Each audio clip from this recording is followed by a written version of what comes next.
It's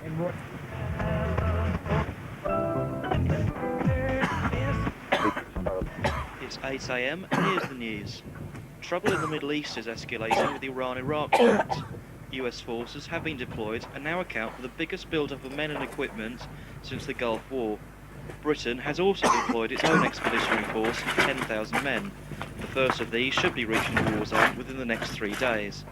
The Prime Minister has been quoted that he will not back down to the threats of Middle Eastern powers and has sent his best well wishes to the British and American servicemen who are now being sent to the escalating conflict. French truckers are once again on strike, with Calais and other major French ports being blockaded to any road-bound freight.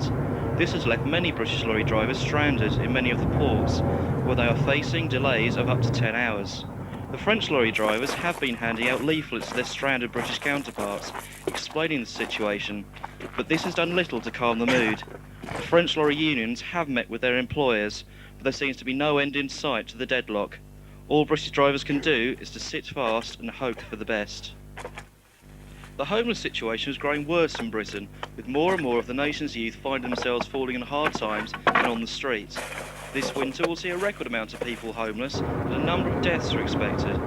The government's new report, which was published today, has done little to help the situation. It has offered no new proposals and has provoked much anger from groups such as the Big Issue, Shelter and Help the Homeless. A spokesman for the Big Issue said that this was typical of the government's attitudes to a group of people they would consider inferior. Mass student rallies are to be held today around the country in protest against the government's action to ban the student grant as of next year. This will leave many students with massive debts after the completion of their courses, and could even force many not to attend university at all. Students see this as a return to the selective education policies of the past, with only the rich getting the opportunities to higher education. The rallies are hoped to bring the government's attention to the student situation and openly show the disgust for the new educational cutbacks. The Spice Girls are finally split with their manager Simon Fuller. Although there are no details as of yet, it is believed that the Spice Girls wanted more control over their affairs, both financial and musical. Jerry was quoted as saying that they had no ill feelings towards Simon, but they felt at this moment in their careers they could no longer work under the increasing pressure that the present management was putting them under. Mr. Fuller was unavailable for comment.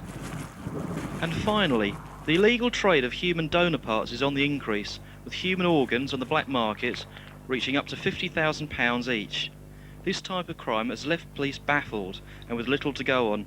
They're trying their best to combat this new breed of crime, but they admit that it's proving impossible to track down the culprits, whom they believe not only to be expert surgeons, but ruthless profiteers and killers.